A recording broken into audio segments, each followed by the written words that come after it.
सप्तमस्कन्धः अथ एकादशोऽध्यायः।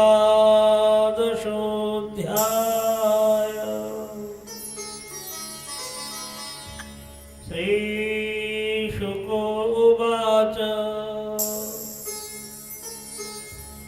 श्रुत्वेहितं साधु सभासभाजितं महात्माग्रहणयोरुक्रमात्मनः युधिष्ठिरो दैत्यपतेर्मुदायुतः पप्रच्छ भूयस्तनयं स्वयंभुवः पप्रच्छ भूयस्तनयं स्वयंभुवः।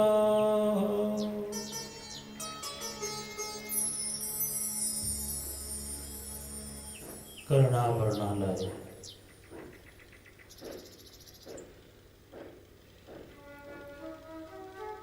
भवभावना ब्रज बिहारी हर्षकंद श्री भगवान श्री कृष्ण की कृपा से पतित पावन नदिया बिहारी श्रीमन महाप्रभु की कृपा से श्री गुरु महाराज जी के द्वारा श्री गुरु महाराज जी के कर कमलों के द्वारा बनाए हुए प्राण कोटि निर्वंचनीय श्री श्री राधा रमण योग मंदिर उनके सुप्रांगण में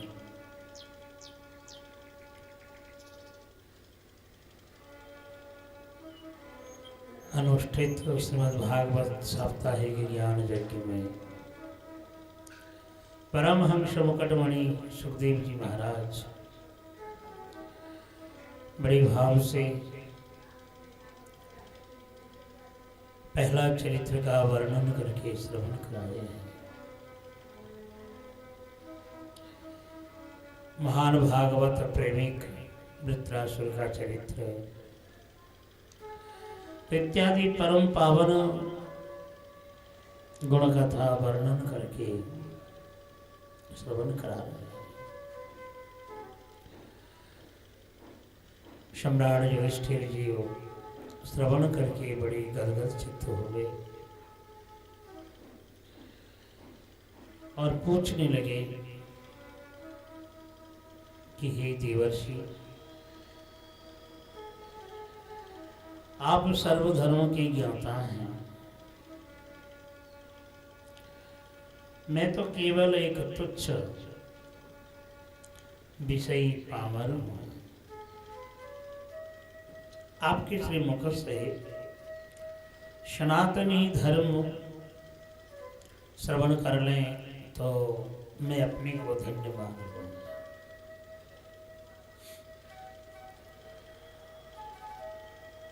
देवर्षि नारद बोले कि हे सम्राट,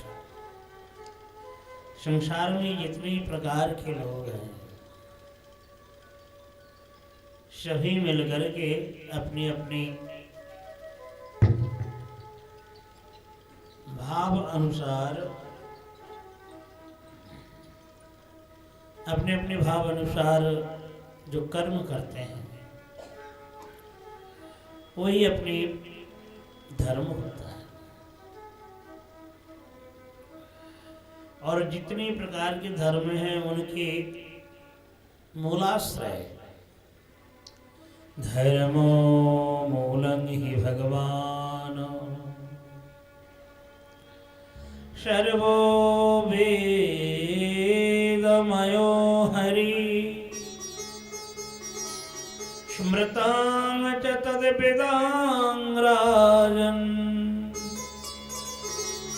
अन्ये चात्मा प्रसीदति। हे राजन, धर्म के मूल में सर्ववेद प्रतिपादित भगवान श्री हरि भगवान है। श्री हरि है, अनेका गुण गाना, कीर्तन करना, स्मरण बंधन करना, इससे अपनी आत्मा की प्रसन्नता होती है। जो भी हम भोजन कर रहे हैं उससे शरीरों की पुष्टि होती है, लेकिन जो हमारे अंतरात्मा है, जिसको जीवात्मा कहा जाता है, जीवात्मा संतुष्ट नहीं होते। उनकी खुराक है एकमात्र हरिनाम संकीर्तन,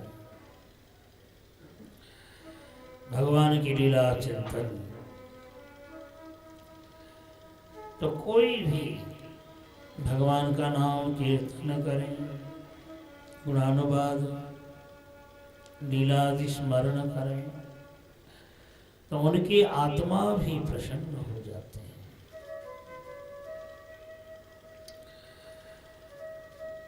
तो हे राजन,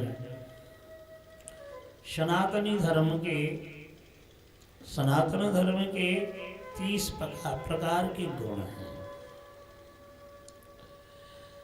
सबसे पहला गुण है सत्य बोलना। झूठ तो कतई नहीं बोलना चाहिए। हर क्षण सत्य कहना, किसी के अंतर में दुख ना हो। सब जीवों में दया, सब प्राणियों में दया। संसार जीवन में कुछ तपस्या, सदा के लिए अपने को पवित्र रखना,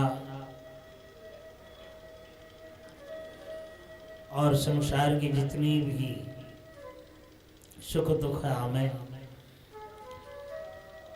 होठों की मुस्कानों से झेल लेते हैं। शम दम और अपने जीवन में अहिंसात्मक जीना, किसी प्राणी के प्रति विद्वेष नहीं करना, और संयमता, जिसको ब्रह्मचर्य कहा जाता है। संसार जीवन में जो अपनी पत्नी के अलावा दूसरे स्त्रियों के प्रति नजर नहीं डालते हैं, इनको संयमी पुरुष कहा जाता है। त्याग, संसार जीवन में त्याग बड़ी चीज है, और त्याग नहीं है तो कुछ नहीं है। आसक्ति बंधन का कारण बनता है। हर समय संतुष्टि जीवन जीना, जैसे भी हो, जैसे भी परिस्थिति क्यों ना हो, सुख दुख, जीवन की संघर्ष में न जाने कैसे कैसे कष्ट उपस्थित होता है। इसलिए संतुष्टिमय जीवन जीना महान गुण है।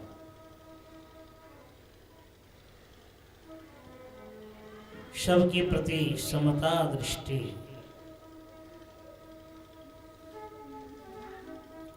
करहूं प्रणाम कर जुग जुग भावी। तुलसीदास जी ने सभी के लिए प्रणाम निवेदन किया, क्योंकि हर प्राणियों में भगवान है। तो इसलिए सर्वत्र भगवान दिखाई पड़ने से भगवत स्वरूप का उदय होता है, और उदय होने से राग द्वेष ईर्षा मात्सर्य ये सब धीरे धीरे अंदर से निकल जाएगा। जैसे सिंह का गर्जना, सिंह का दहाड़ सुन करके पशु पक्षियां डर जाते हैं, तो उसी प्रकार जोर से हरिनाम संकीर्तन करने से ये जो हमारी दुष्ट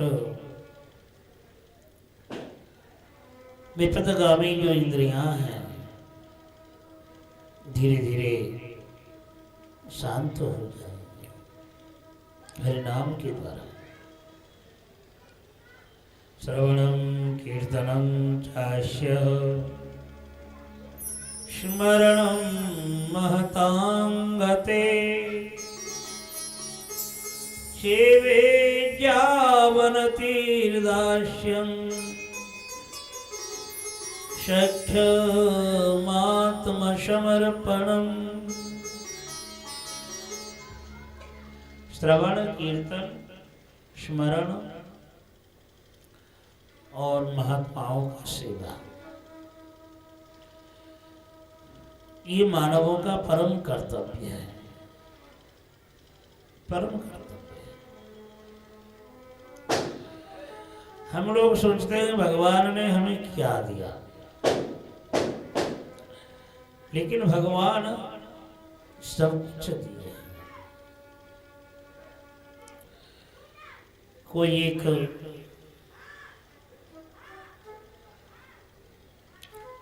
पथिक संसार जीवन में कष्ट पाकर के निकल गया,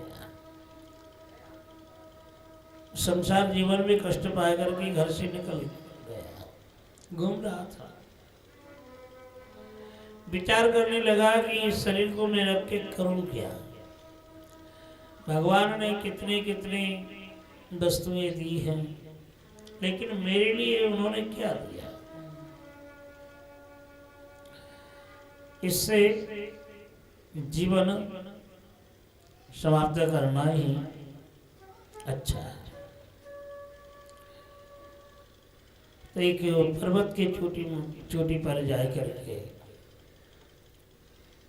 कूदने का तैयारी कर रहा था, तो कूदना चाह रहा था। उसी समय एक संत ने देखा और संत देख करके कहने लगे कि भैया तुम क्या कर रहे हो, क्या अपने प्राण गंवावे बसोगे। उसने कहा महाराज मैं क्या करूं,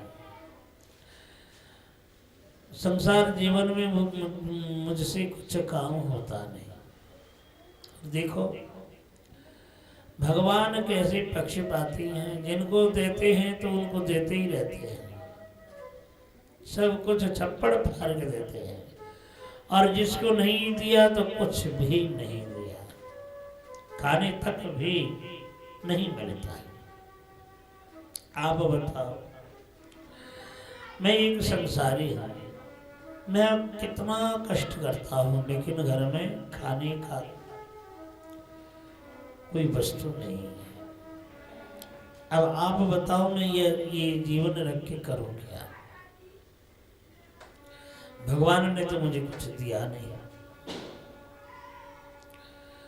संत ने कहा कि ठीक है, तू तो अभी मरने वाला है, तो थोड़ा सा देर और कर ले, हमारे साथ चलो। महाराज मैं तो यहाँ से खुद करके अपना प्राण समर्पित करना चाहता हूँ। कोई बात नहीं, और सही आधा घंटा फिर आकर के तो मर जाना। बोले क्यों? देख तू तो मर ही जाएगा ना, तेरे 2 आँख हैं, तेरे 2 किडनी हैं, इनको मैं बेच करके पैसा कर लूंगा, फिर तो मर जाना। बाबा कैसे बात कर रहे हैं आप, कोई बात नहीं। तो उसको लेकर के एक राजा के पास गया, जा करके बोला कि देखो ये तो मरने वाला है, दोनों आँख और दोनों किडनी को हम बेचते हैं। कितना दाम है? 2 आंख की 2 लाख, 2 किडनी की 2-2 लाख, 4 लाख।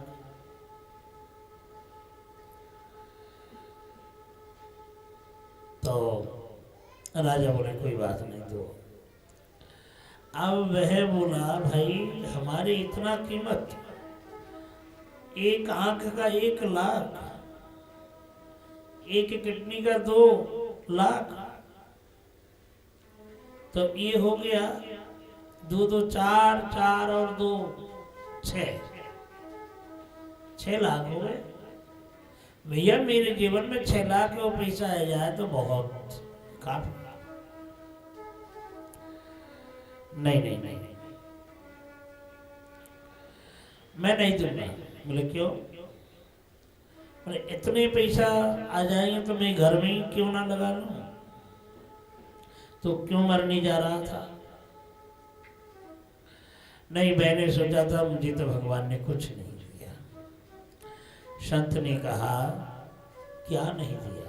हाथ दिया, पाँव दिया, 2 आंख दिए, 2 किडनी भी दिए, तो भगवान ने क्या नहीं दिया?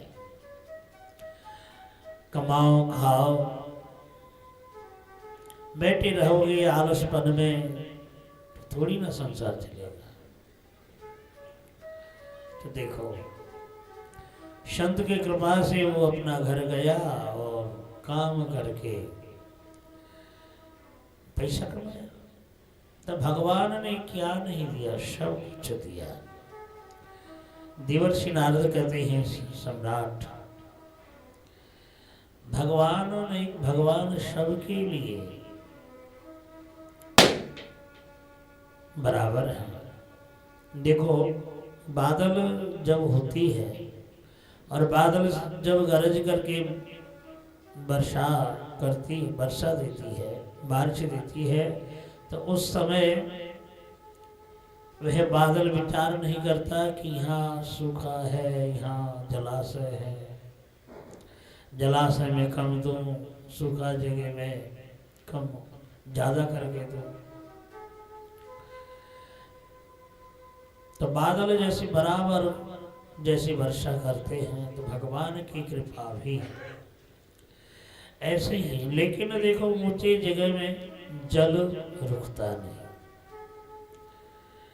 जहां गड्ढा हो वहीं जाकर के जल रुक जाएगा। तो संसार जीवन में भी यही है। जो विनयी श्रद्धालु, जो भगवत भाव संपन्न, हर समय नभ के चलता है, उसके लिए तो सारी संप्रदाय हैं। लेकिन जो सिर को उठा करके कभी किसी के चरणों में नवाएंगे नहीं, कभी नवाएंगे नहीं, तो ऐसे स्थानों में ये सब भगवान की कृपा को समझ नहीं पाते हैं। अहंकारी अभिमानी जीव भगवान की कृपा को समझ नहीं पाते हैं। वे समझते हैं कि हम कर रहे हैं,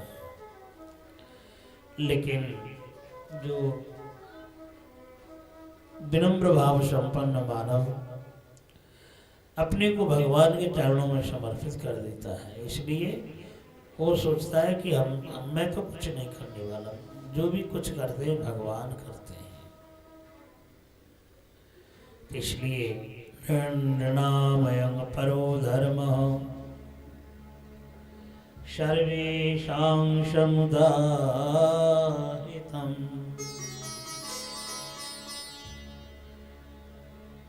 त्रिंशद्लक्षणान् राजन्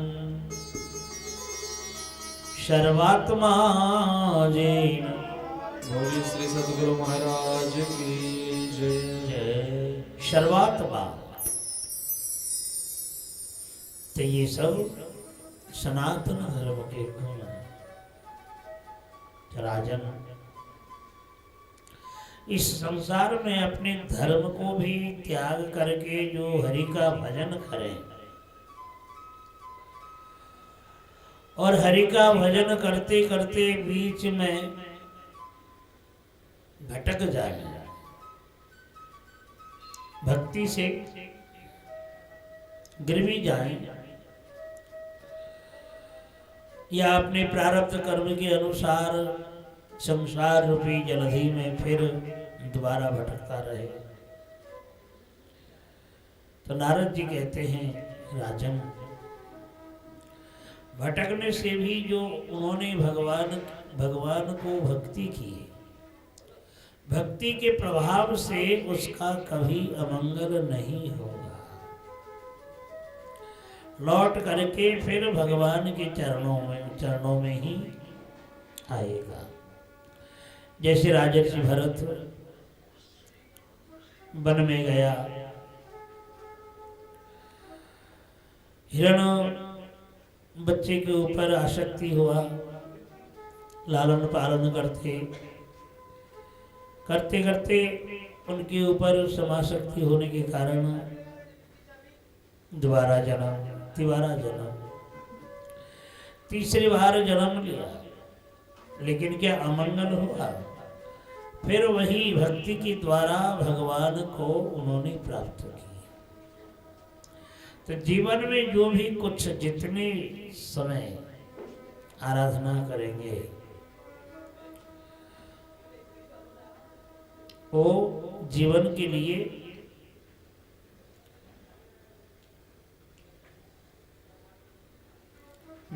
लिए बने रहेंगे।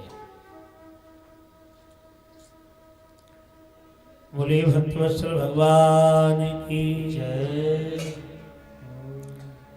गार्हस्थ धर्म का वर्णन करने लगे कि राजन, गृहेषु व्यवस्थितो राजन क्रिया कुर्वन् गृहोचिता वासुदेवार्पणं साक्षात् उपासितं महामुनिन्। संसार में रहकर के गृहोपचितं कर्मं कुर्यात्, कर्म में जो करने का योग्य है ऐसा कर्म करना चाहिए अपने धर्मानुसार, लेकिन वह सब कर्म भगवान को अर्पण करते हुए,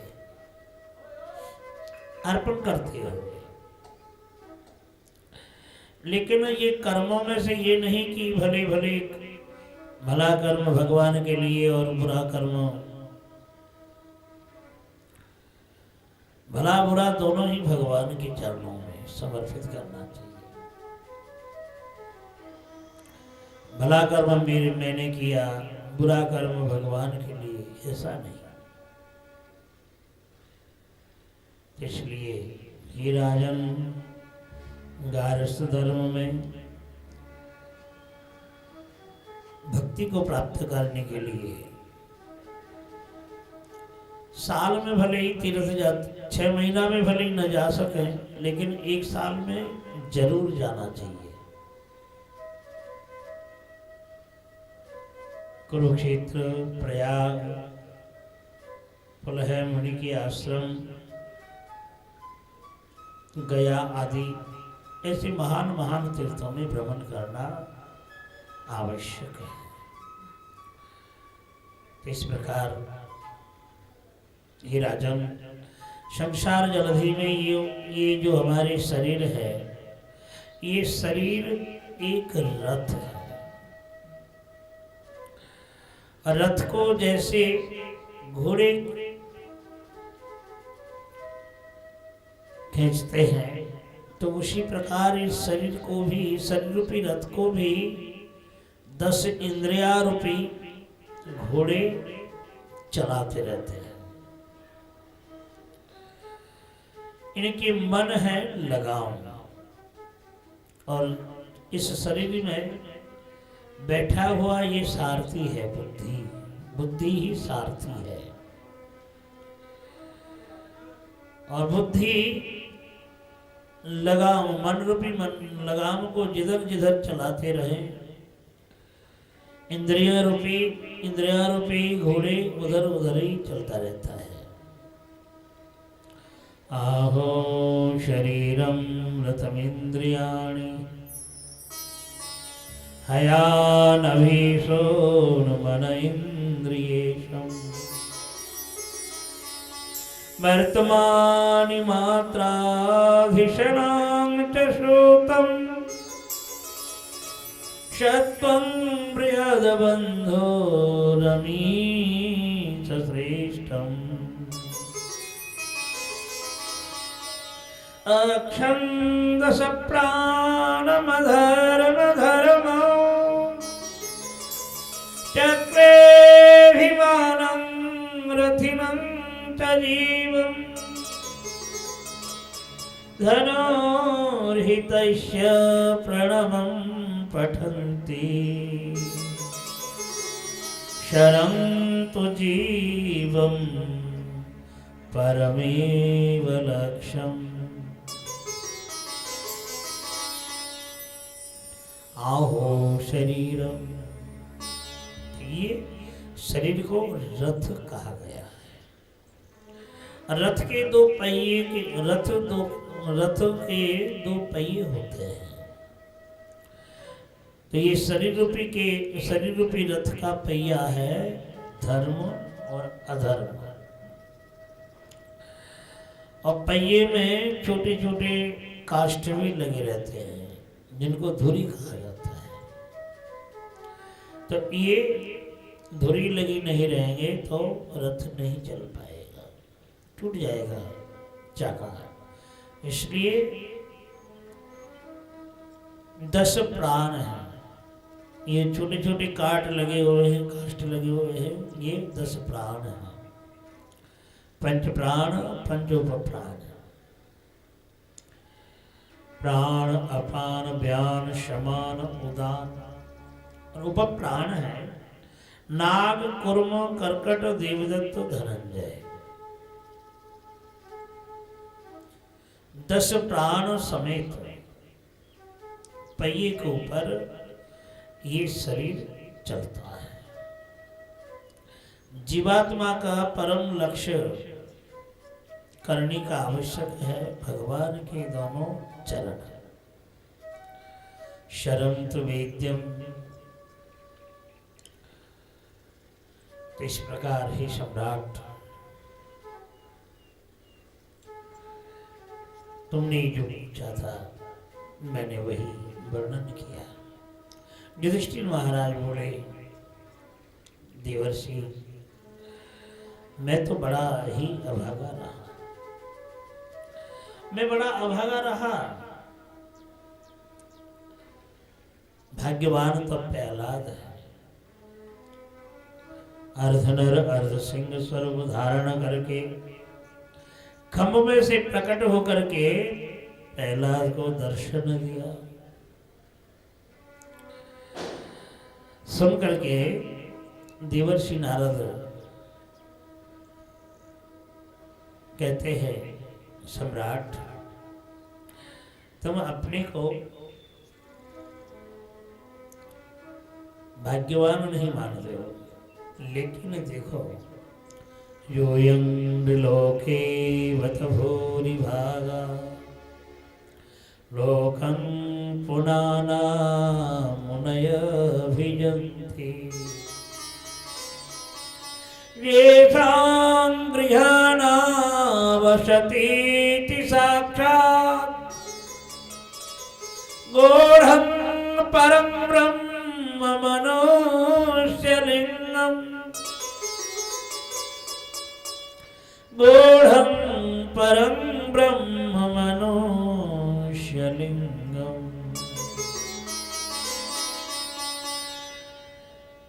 नृलोके इस भारतवर्ष में तुम्हारे जैसे भाग्यवान और कोई नहीं है। साक्षात परब्रह्म परमात्मा मनुष्य लिंग स्वरूप धारण करके गुप्त रूप में मानव स्वरूप में विराजमान कर रहे हैं।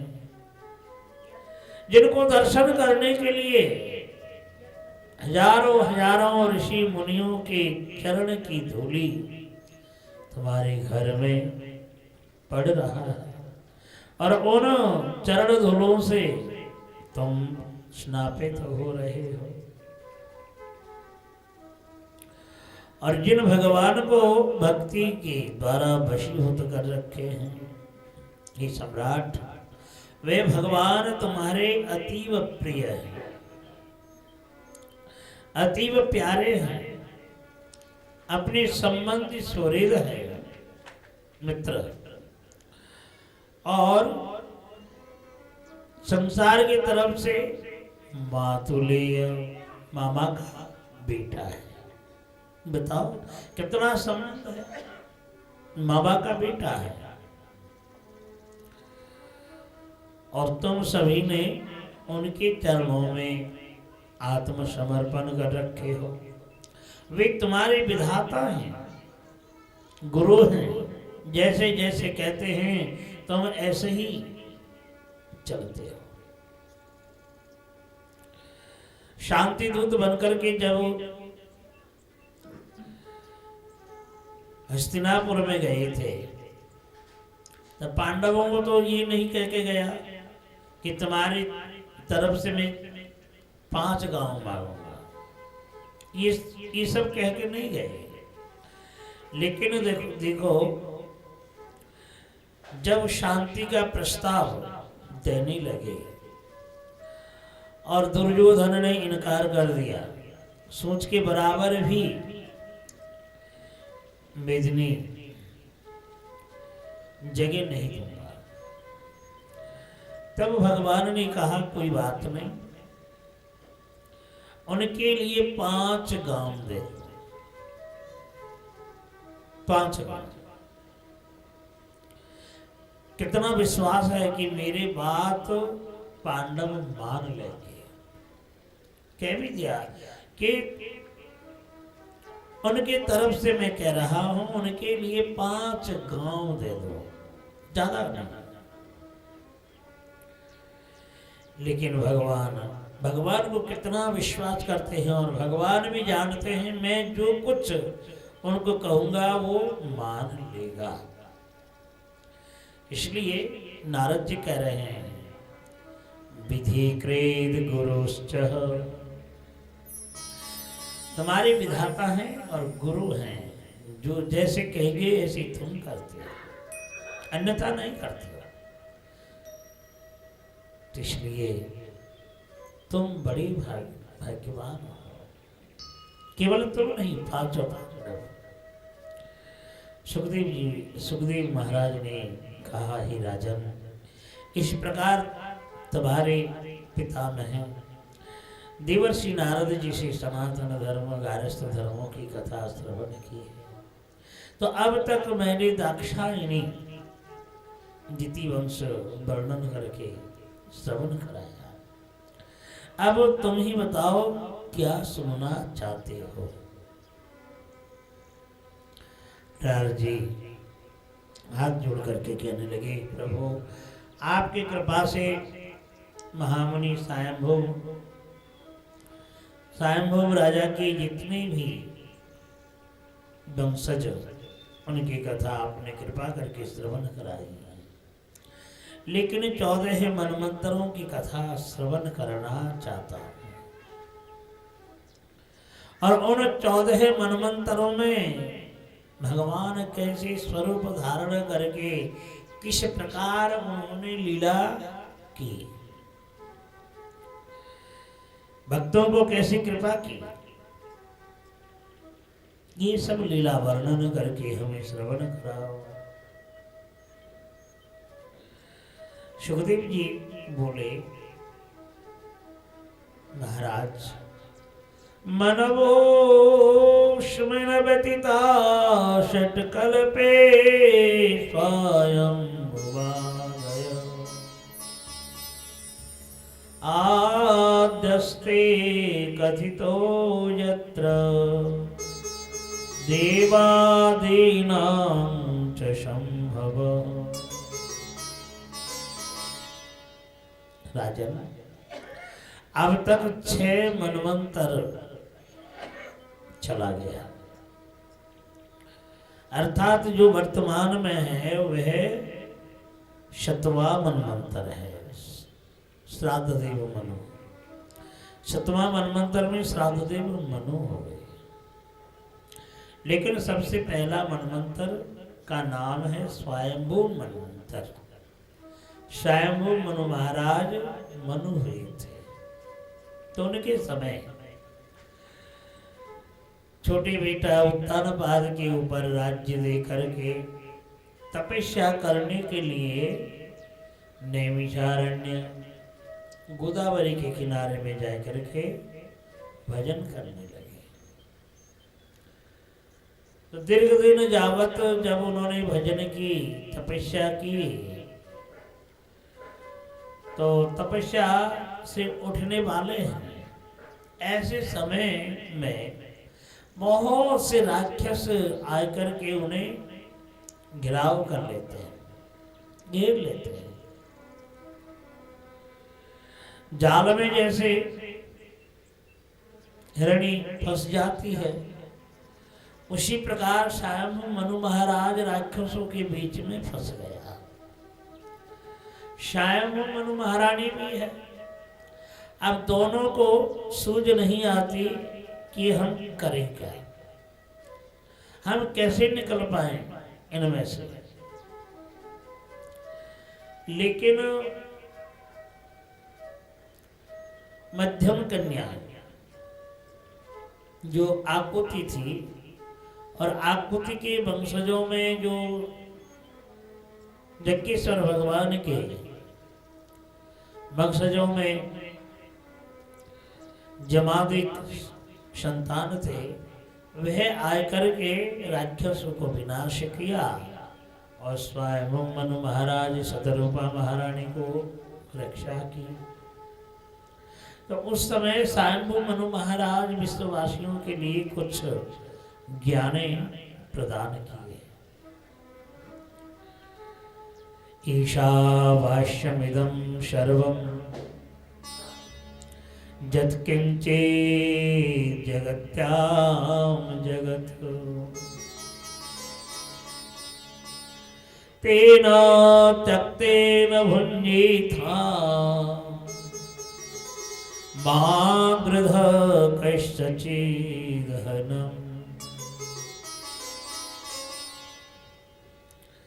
तो भगवान हर एक के अंदर में, हर जीवों के अंदर में विराजमान कर रहे हैं। भगवान कृपा करके जो भी कुछ संपदाएं दिए हैं, संतुष्टि जीवन यापन करके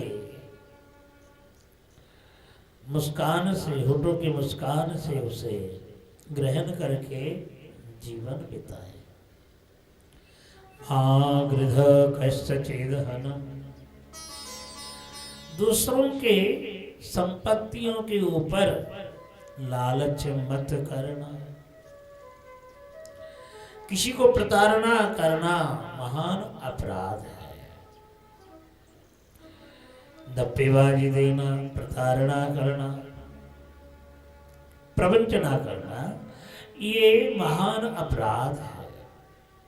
तो मां गृध कश्चिदहनम्, किसी के प्रति कोई हिंसा भाव नहीं रखना चाहिए।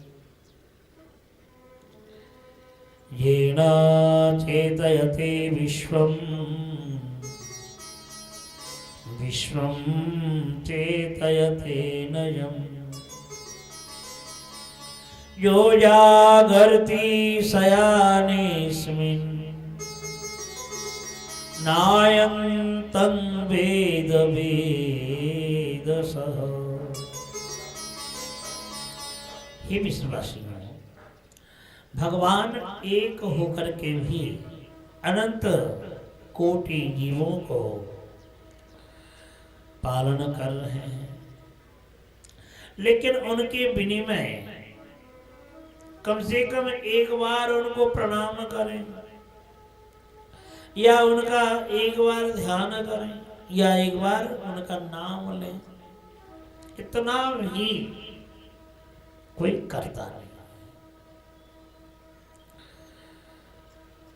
तो इसलिए जो जागरती, जो सजाग होकर के, जो जागृत होकर के भगवान को स्मरण करते हैं हर कामों में, हर पल में, तो वही व्यक्ति भगवान के तत्वों को जान सकता है। जो जागर्ति शयानेस्मिन् न अयं तं वेद वेदसः। जो खुद ब्रह्मा ने पहचान नहीं पाया, तो हम जैसी क्षुद्र मानव कैसे समझ पाएंगे। लेकिन सुखदेव जी ने, स्वयं मनु ने कहा, तो भी जो हर पल जानने का कोशिश करेंगे जरूर जान पाएंगे उनके तत्वों के विषय में। तो इसलिए स्वयं मनु महाराज ये पहला मनवंतर में जीवों के लिए उपदेश दिया था। दूसरा मनवंतर में सारोचिष मनु, तीसरे मनवंतर में उत्तम मनु हुए, चौथा मनवंतर में उत्तम के भाई, उत्तम के छोटा भाई तामस मनु हुए। और इसी चौथा मनवंतर में एक गजराज को मुक्त कराने के लिए भगवान साक्षात हरि गरुड़ के ऊपर बैठ करके दर्शन देते हैं, उनको उद्धार करते हैं। परीक्षित महाराज चौके, स्वामी हे मुनिषत्तम, गजराज ये तो पशु जोनी है, और पशु जोनी में अज्ञान वृत्ति से ढका हुआ है। अज्ञान उनके आवरण, अज्ञान आवरण से ढका हुआ है। लेकिन ऐसे पशु को उद्धार करने के लिए भगवान पधारे। ऐसे कौन सी उन्होंने तपस्या की थी, कैसे भगवान को पुकारे थे। सुखदेव जी बोले कि देखो, क्षीर समुंदर के बीच में त्रिकुट नामक एक पर्वत था। उसी पर्वत के ऊपर एक महान बगीचा, उसके भीतर भी एक सुंदर सरोवर, तरह तरह के फूल खिल रहे थे, चारों तरफ पुष्पित वन था। और उसी वन में वह गजराज अपने परिवारों को लेकर के बसे हुए थे। एक दिन की बात है,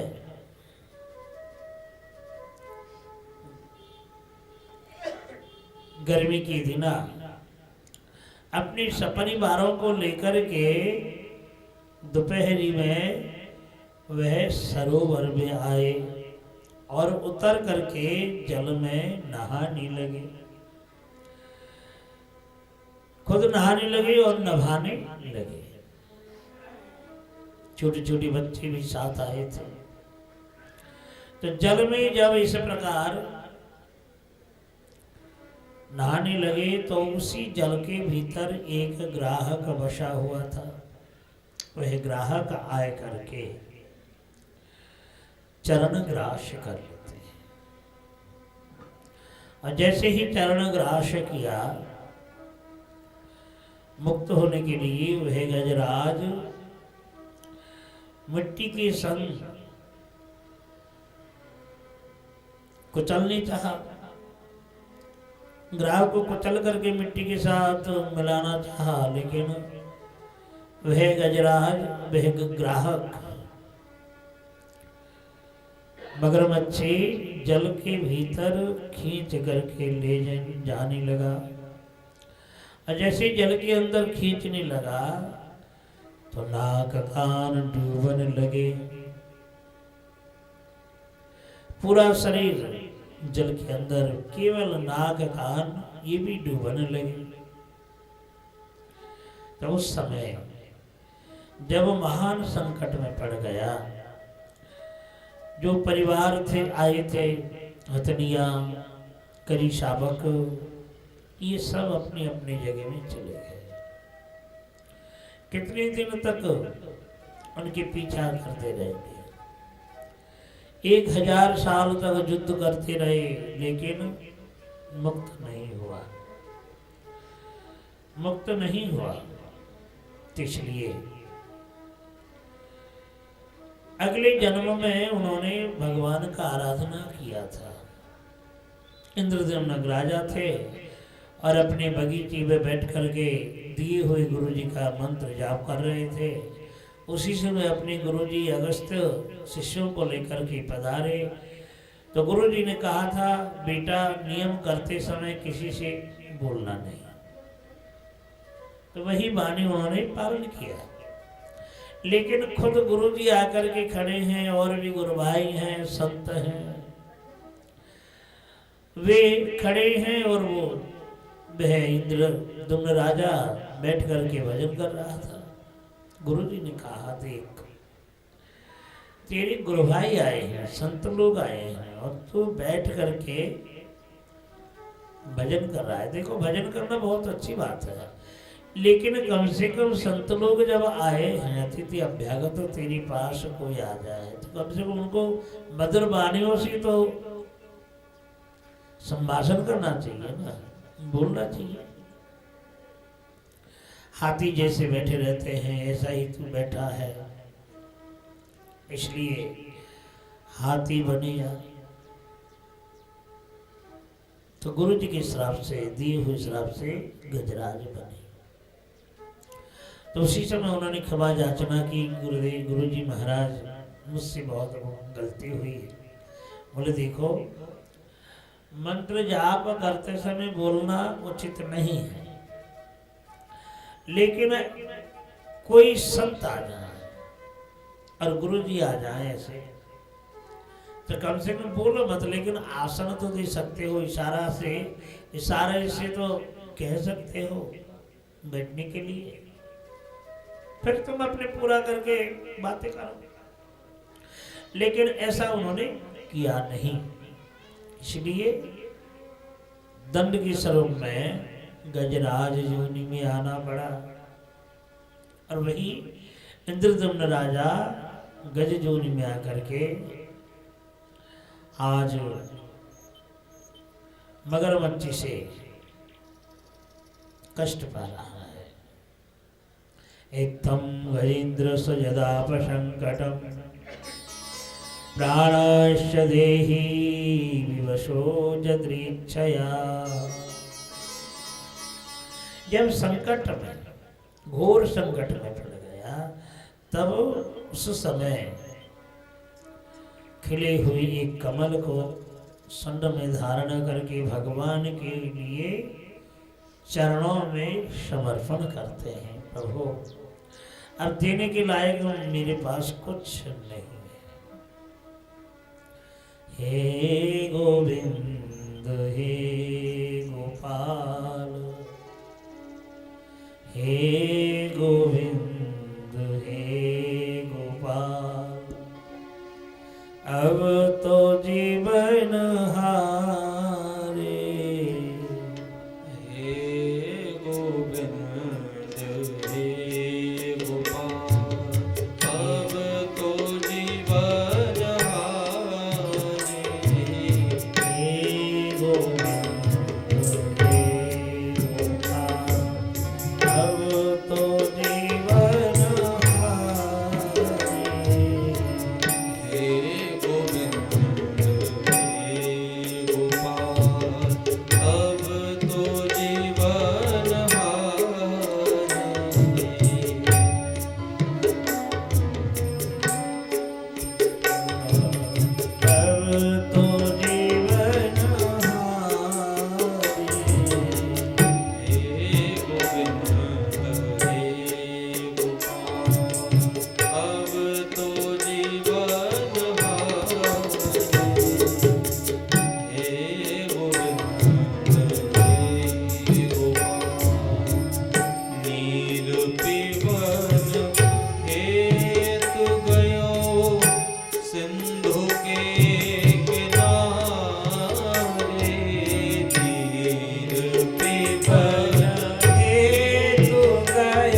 पुकारने लगे।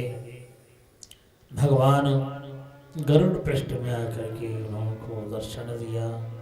जब उन्होंने देखा कि मगरमच्छी ने ग्रास कर रखा है, तो उस समय प्रकट होकर के सुदर्शन चक्र से उनका मस्तक छेदन करके गजराज को उद्धार किया। राजन, ये गजराज दूसरा कोई नहीं है, संसार पे जलधि में विचरने वाला ये जीव है। सगी संबंधियों को लेकर के अपने को सबसे बड़ा मानता है कि मुझे कोई कुछ नहीं कर पाएगा, काल को भी डरता नहीं, अपने को अजर अमर समझते हैं। इसलिए जब काल रूपी ग्राहक आय करके ग्रास करने लगता है तब सगे संबंधी भी अपने कोई नहीं होता, छोड़ करके सब चले जाते हैं। और उस समय अंतिम क्षण में कोई भगवान को पुकारे आर्तनाद हो करके तो भगवान उसी समय चले आते हैं। ना तो जात पात का विचार करते हैं, ना विद्या बुद्धि को देखते हैं, भक्ति भाव को देखते हैं। भाव से पुकारने से भगवान स्वयं प्रकट हो जाते हैं। इस प्रकार गजराज को उद्धार किया। गजराज ने जो स्तव किया कि 16 श्लोकों से, इस श्लोकों का कोई पाठ करे तो दुस्सपना देखना बंद हो जाएगा। और मगरमच्छी ये दूसरा कोई नहीं, हो नामक गंधर्व था। ये भी देवल ऋषि के श्राप से हो गंधर्व मगरमच्छी बना था। आज भगवान श्री हरि की कृपा से ये भी उद्धार हो गया। संतन की कृपा बिना उद्धार नहीं हो सकता। इसलिए गजराज के प्रति भी संतों की कृपा है, मगरमच्छी की प्रति भी संतों की कृपा है।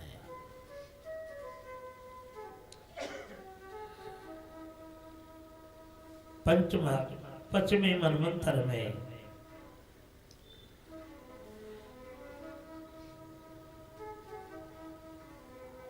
तामस मनु हुए और छठवां मनवंतर में चाक्षुष मनु। और इसी मनवंतर में देवताओं ने समंदर मंथन किया, अमृत निकला और देवताओं को पान कराए थे। परीक्षित महाराज बोले बड़ी विचित्र बात है, थोड़ा सुना दो।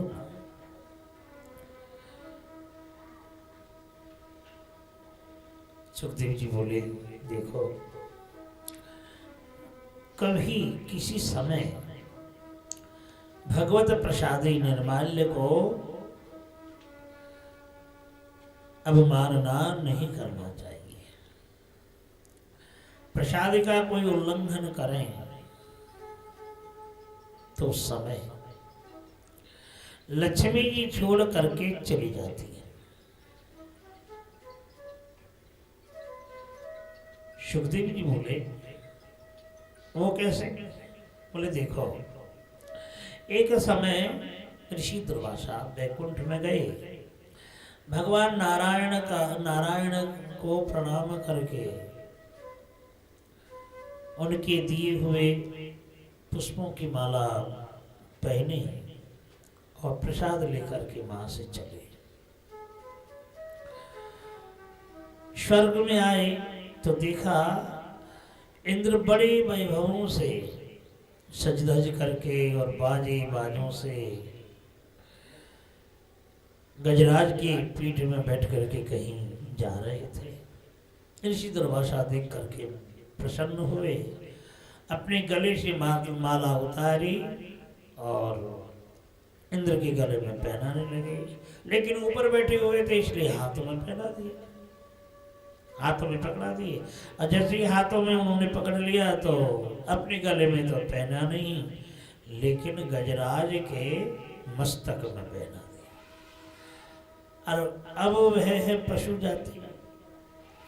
गजराज सुन्नों में माला धारण करके मिट्टी में फेंका और पांवों में कुचल करके मिट्टी से मिला दिया था। ऋषि दुर्वासा ने देखा, तपस्या करके भी ये माल्य वस्तु, भगवान के दिए हुए प्रसादी निर्माल्य वस्तु किसी को प्राप्त नहीं होता। किसी को मिलता नहीं और मैं खुद ला करके इनको हाथों में दिया। लेकिन इतना अनादर, ये अनादर इसीलिए हुआ कि ऐश्वर्यों के कारण, संपत्ति के कारण है। स्वर्ग की जितनी भी संपत्ति हैं, संपत्ति हैं, उनके कारण ही, वैभव से ही किसी को तृण के समान भी नहीं जानते। तो इसलिए किसी वस्तु के ऊपर भगवत प्रसाद निर्वाणियों के प्रति अवहेला अवज्ञा नहीं करनी चाहिए। इंद्र ने वही किया, इसलिए ऋषि दुर्वासा ने श्राप दिया, जिस कारण अवज्ञा की है तेरी सारी संपत्ति ऐश्वर्य सब नष्ट हो जाएगा। श्राप देकर चले गए। अब देवराज इंद्र घबरा करके ब्रह्मा जी के पास पहुंचे। ब्रह्मा जी ने कहा तुमने बहुत अन्याय की। ब्रह्मा इंद्र बोले तो अब मैं क्या करूं? बोले देखो अब करने का कोई उपाय नहीं, अब भगवान जो करेंगे वही होगा। तो भगवान को आराधना करने लगे सभी देवता मिल करके, करोड़ों सूर्यों के समान प्रकाशित होकर के भगवान प्रकट हो गए, दर्शन दिए और कहने लगे कि हे देवताओं, तुम इस समय दैत्यों से संधि बना लो और संधि बना करके मंदराचल पर्वत को लाओ और बाशुकी नाग को मथानी बनाओ, रज्जु बनाओ, मंदराचल को मथानी बनाओ। तो जब तुम समुद्र मंथन करोगे तो अमृत निकलेगा, तुम अपना सभी पान कर लेना। जितना भी युद्ध होता रहेगा, मरेगा तो मरेगा नहीं। तो इसलिए दैत्यों ने, देवताओं ने बलिराज से संधि की और संधि करके मंदराचल पर्वत को लाने के लिए गए थे। और जैसे ही वहां पर पहुंचा तो वो उखाड़ करके ला रहे थे, बीच में लाते लाते भारी के कारण छोड़ दिया। तो उनके तले में देवता और दानव दोनों ही चले आए। इसलिए भगवान को स्मरण करने से गरुड़ जी आए। गरुड़ खुद ही पंखों के द्वारा मंदराचल पर्वत को ले करके समुद्र के बीच में रख देते हैं। तो ही राजन, जब मंदराचल पर्वत को रखा गया, बाशुकी नाग को आमंत्रण किया, लिपट करके रज्जु निर्माण किए और एक भागे अर्थात एक तरफ देवता एक तरफ दैत्य लोग। तो सबसे पहले देवता बाशुकी नाग के अग्रभाग को ही धारण किया था, लेकिन दैत्य लोगों ने कहा नहीं, सांप के पुच्छ अमंगल होता है, हम ये पुच्छ धारण करने वाले नहीं है। सहायता लेना है तो हम आगे जा करके पकड़ेंगे। तो इस प्रकार दोनों भाग विभक्त हो गए। दैत्य लोग आगे की तरफ, देवता पीछे की तरफ। जब मंथन करने लगे तो मंथन करते करते सबसे पहले हलाहल विष, जिसके कारण दर्शक जितने आए हुए थे सब ज्वाला यंत्रणा के कारण भाग गए। दैत्य लोगों ने मंथन करना छोड़ दिया। भाई हलाहल विष से हम कैसे रक्षा पाएं, इसका कोई व्यवस्था करो तब जाकर के हम मंथन करेंगे।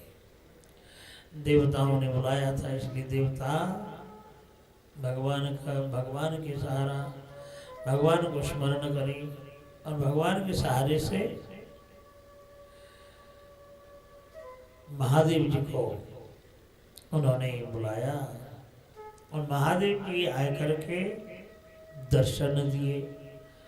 अपने हाथों में विष का प्याला लिया, पार्वती के इंगित प्राप्त करके विश्ववासियों के कल्याण के लिए हलाहल विष उन्होंने पान कर लिया। बोलिए भक्त वत्सल भगवान की जय हो। लेकिन विष पान करने से भी अंदर नहीं लिया, कंठ में ही धारण कर लिए थे। इसलिए महादेव जी का एक अद्भुत नाम पड़ा, नीलकंठ महादेव। बोले नीलकंठ महादेव की जय हो। अद्भुत नाम पड़ा। तो सभी ऋषि मुनि प्रसन्न हुए। आगे जाकर के जब दोबारा मंथन करने लगे, कामधेनु निकला। जो कामधेनु संतोष के प्रतीक है, लेकिन संसार में संतुष्टि किसके जीवन में है? आशा मरे न मन मरे, मर मर जाए शरीर। आशा तृष्णा नहीं मिटे, कह गे दास कबीर। तो ये आशा तृष्णा मिटने वाली वस्तु नहीं है, लेकिन तो भी संतुष्टि नहीं है ये भी नहीं है, संतुष्टि है, लेकिन किन में है? संतों में। जो भी कुछ संतुष्टि जीवन संतुलन है। इसलिए संतोषजनक कामधेनु को ऋषि मुनियों ने लिया और कहा कि देखो इस गाभी के द्वारा हम यज्ञाग्नि को संपन्न करेंगे। दोबारा मंथन करने से बड़ी सुंदर सफेद सफेद 4 घोड़े उत्पन्न हुए। उनका नाम है उच्चस्रवा। बलिराज ने लिया। ये चारों घोड़े ऐश्वर्य के प्रतीक हैं, कीर्ति, जश, प्रतिष्ठा। तो ये तो देखो, यश कीर्ति, मेरा बड़ाई हो, मेरा सब कोई नाम करता रहे, तो ऐसी दाम्भिकता तो ये तो तामसिक व्यक्तियों में ही रहता है। इसलिए दत्तों ने चारों घोड़े को लिया। फिर पीछे से तीसरी बार ऐरावत, हाथी, प्रकांड शरीर और दोनों आंखें छोटी छोटी, और छोटे आंख है तो भी दोनों कानों से ढका हुआ, अपना शरीर देख नहीं पाता। तो इसलिए वह सूक्ष्म दृष्टि के प्रतीक है। तो सूक्ष्म दृष्टि के प्रतीक कौन है? मानवों में तो सूक्ष्म दृष्टि है नहीं, देवताओं में।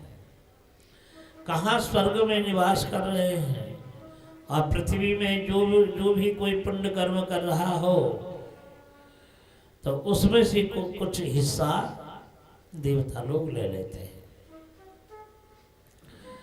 परीक्षित महाराज पूछने लगे कि कोई व्यक्ति कर्म कर रहे हो तो देवता क्यों नहीं? बोले देखो इसका भी कुछ नियम है। ध्यान धारणा करते समय, जाप करते समय, मंत्र जाप करते समय शरीर में कपड़े से ढक करके ही करना चाहिए। उजागर दिखा करके करोगे तो देवता आधा हिस्सा ले जाएंगे, चाहे 25-27 गुटी की हो या कैसे भी। तो दिखा करके उजागर माला करेंगे, जाप करेंगे, ध्यान धारणा करेंगे तो देवता लोग कुछ हिस्सा ले लेंगे, और कपड़ों से ढक करके करेंगे तो देवता लोग ले नहीं पाएंगे। इसलिए जो भी कुछ परम पवित्र कर्म करना चाहें, पूजा पर्वन शरीर में वस्त्र रख करके करना आवश्यक है। तो इस प्रकार मंथन करने से कौस्तुभ मणि निकले। भगवान कमल नयन नारायण आगे आकर के कहने लगे, देवताओं मैंने भी तुम्हारा कुछ सहायता की है, इसलिए ये कौस्तुभ मणि मेरे लिए प्राप्त होना चाहिए, ये मेरी है। तो भगवान नारायण ने कौस्तुभ मणि ली, लेकर के अपने कंठ में धारण किया। बोलिए भक्तवत्सल भगवान की जय। पारिजात वृक्ष उत्पन्न होने से स्वर्ग में भेज दिए गए। कुछ अप्सराएं निकली तो अप्सराओं को स्वर्ग के लिए भेज दिए, आभूषण के लिए। साक्षात लक्ष्मी जी प्रकट होती हैं। बोलिए लक्ष्मी महारानी की जय। समंदर से लक्ष्मी जी प्रकट होती हैं। कंजपना साक्षी समुद्र देव मूर्तिमान होकर के सुंदर वस्त्र पहनाए। विश्वकर्मा नाना प्रकार के अलंकार पहनाए, अलंकार पहनाए। ब्रह्मा जी आकर के कुंडल पहनाते हैं। सरस्वती जी अक्षमाला पहनाती हैं। तो इस प्रकार ऋषय कल्पयान चक्रो रविशेकम यथा विधि जगोर्भद्राणि गंधर्वा नट्यश्च नंदतोर्जगो।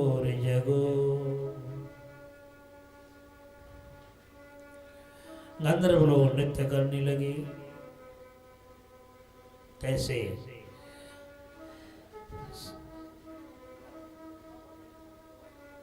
लक्ष्मी जी बड़ी सुंदर भाव से अपनी वरमाला लेकर के समुद्र के किनारे में भ्रमण करने लगे। देखो लक्ष्मी जी किसके पास रहते हैं और किन के पास नहीं जाते। लक्ष्मी जी उनके पास नहीं जाते जिनके अंदर भोग विलास है, गर्वीले भाव है, अहंकार अभिमान है, उनके पास नहीं जाते। संतों में संतुष्ट तो है, लेकिन गुस्से को जीत नहीं पाया। इसलिए गुस्से के कारण जिनमें अधिक गुस्सा हो लक्ष्मी जी उनके पास जाती नहीं है। और जिनमें संतुष्टि है, सब कुछ है और शीलता गुण नहीं हो, उनके पास भी लक्ष्मी जी नहीं जाती है। और देवता पुण्यात्मा है, लेकिन वह भोगी है, विलासी जीवन है। तो जहां भोगी जीवन, विलासी जीवन, महालक्ष्मी जी रुकती नहीं है। और तामसी दत्तों के सामने तो जाने वाली है। जो वज्रापान करें, जो तक क्रीड़ा करें, परस्त्री गमन आदि करें, तो इनके पास लक्ष्मी जी कैसे जाएंगे? जाने वाले नहीं। तो फिर सबसे पीछे भगवान कमल नयन खड़े थे। तो उनके गले में जाकर के लक्ष्मी जी वरमाला डाल देती हैं। बोले लक्ष्मी नारायण भगवान की जय। लक्ष्मी नारायण बड़े शोभित हुए, सुंदर सजे। तो लक्ष्मी जी सदा सर्वदा भगवान के साथ रहते हैं। तो इसलिए कोई भगवान को आराधना करेगी तो लक्ष्मी जी जरूर चली आएगी, जरूर चली आएगी। हरेण वा सात्वगुणै रमा क्रीडन नभुंडप। सुखदेव जी ने वर्णन किया नंद महोत्सव में, जब परीक्षित महाराज ने पूछा था, भगवान नंद महाराज, नंदराय जी तो छोटे ब्रजमंडल के एक राजा रहे, लेकिन इतनी धन संपद उनके पास आया कहाँ से? सुखदेव जी ने कहा कि हरे निवासात्मक गुण, भगवान नित्य निवास कर रहे हैं ब्रजमंडल में, प्रकट होकर के वहीं पर हैं। इसलिए साक्षात लक्ष्मी जी भी आकर के ब्रजमंडल में खेलने लगी, अर्थात उनकी क्रीड़ा के खेलने का भूमि ब्रजमंडल बन गया। तो लक्ष्मी जी रहती हैं भगवान के सान्निध्य में। जो भगवान को स्मरण करेंगे, वंदन करेंगे, हर कामों में पुकारते रहेंगे, तो उनके पास लक्ष्मी जी आते रहेंगे। बहुत से लोग कहते हैं, भाई कौत कहते हैं, महाराज जी हम तो बहुत कमाते हैं लेकिन हाथों में लक्ष्मी जी रुकती नहीं है। तो अब व्यवहार करने से तो लक्ष्मी जी रुकेगी नहीं। भगवान को पुकारोगे, भगवान को स्मरण करोगे तो लक्ष्मी जी जरूर रुकेगी।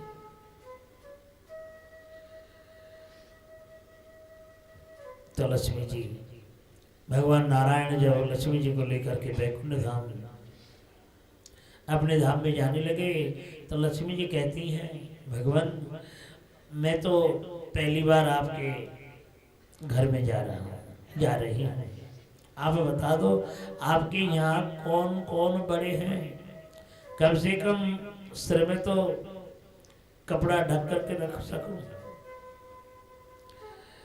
भगवान बोले, मुझसे बड़े भगत मेरे मुकुट मणि, भगत मेरे मुकुट मणि। तो भगत आपके मुकुट मणि हो तो मेरे से क्या लगा संबंध में? जेठ। तो उनके पास तो मैं जाऊंगी नहीं। तो भक्तों के पास जाने में लक्ष्मी जी सब कुछ आती है। तो भक्त क्या करेंगे? सन्यासी साधु जीवन बिताते हैं, तो लक्ष्मी लेकर के करेंगे क्या? निष्काम भाव से भगवान का आराधना करते हैं। तो इस प्रकार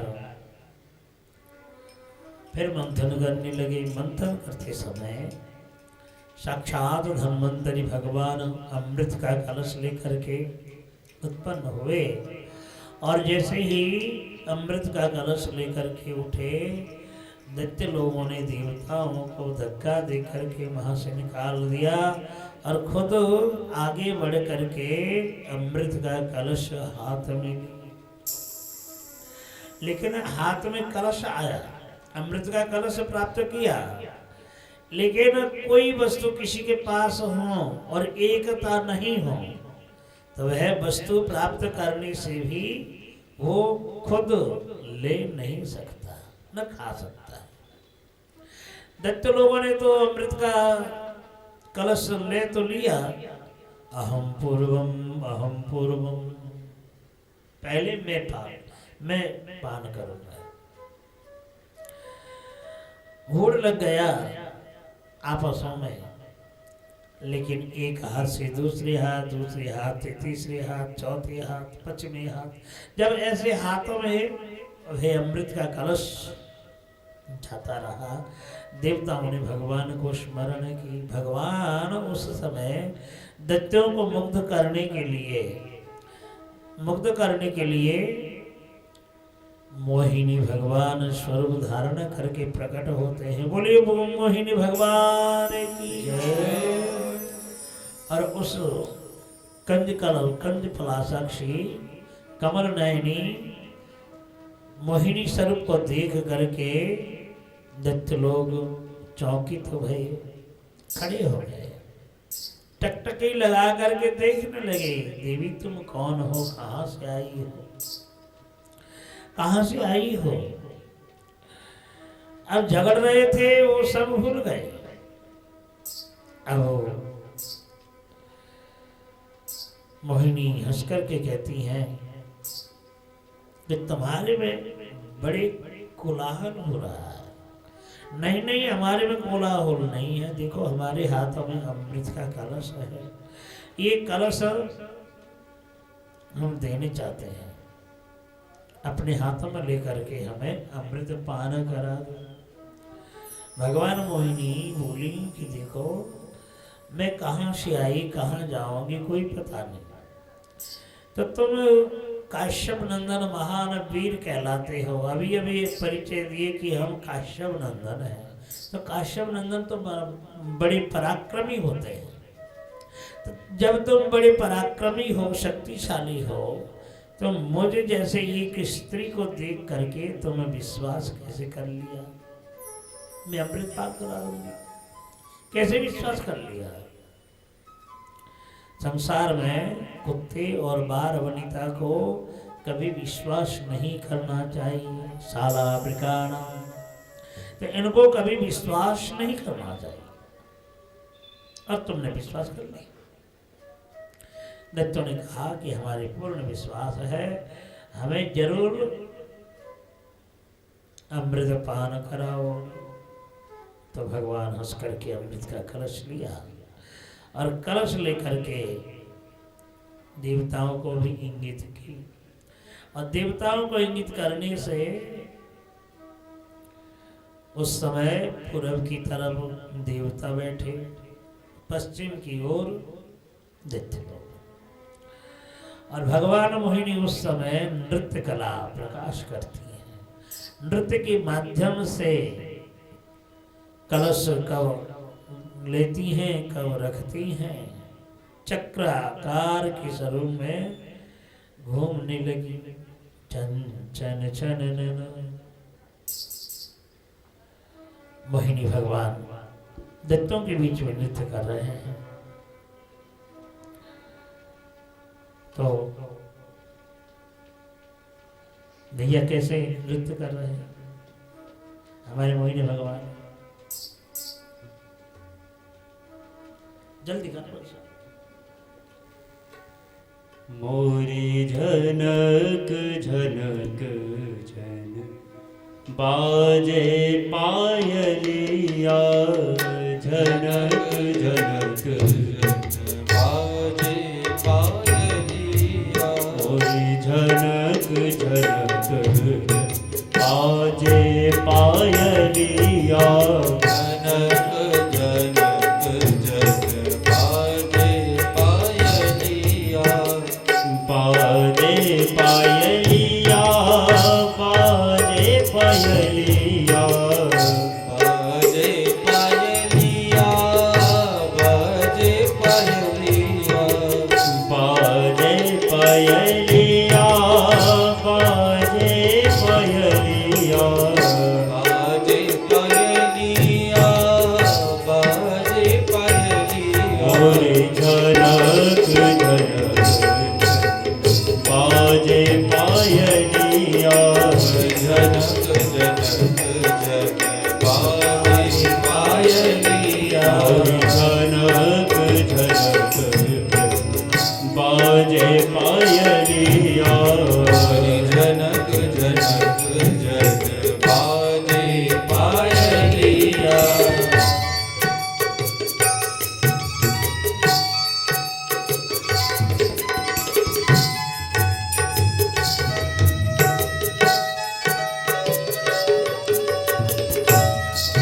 बोले मोहिनी भगवान की जय हो।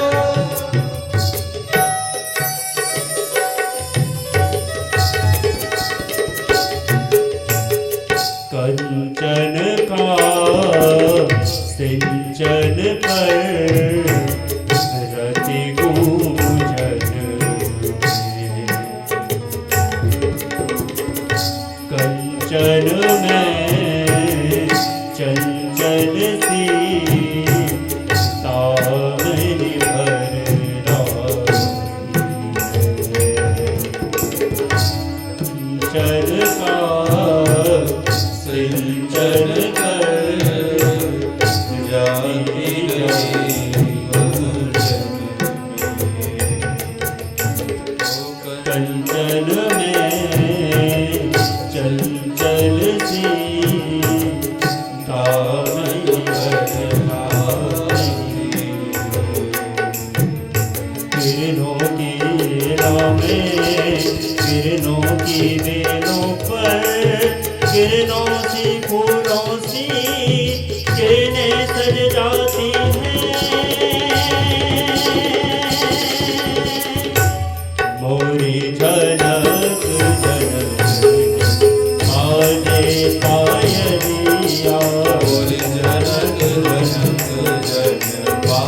बाजे पायलिया झनक झनक झन झनक झनक झन जनक जनक जन जनक जनक ओ झनक झनननननननन ठुमक झननननननन जनक जननननननन जनक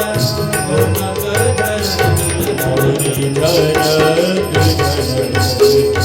बाजे पायलिया जनक जनक जन बाजे पायलिया मोरी धनक धनक धन बाजे पायलिया जनक जनक जन बाजे पायलिया ओ बाजे पायलिया बाजे पायलिया बाजे पायलिया बाजे पायलिया धनक धनक बाजे पायलिया जनक जनक जन बाजे पायलिया मोरी जनक जनक बाजे पायलिया जनक जनक जन बाजे पायलिया ओ जनक जनक जन ठुमक झननननन जनक जनन ठुमक जनन ओ जनक झनननन ठुमक झननननन ठुमक जनन ठुमक जनन ओ मोरी जनक जनक बाजे पायलिया जनक जनक बाजे पायलिया मोरी जनक जनक बाजे पायलिया जनक जनक बाजे पायलिया जनक जनक बाजे पायलिया जनक जनक बाजे पायलिया मोरी जनक जनक बाजे पायलिया भोली मोहिनी भगवान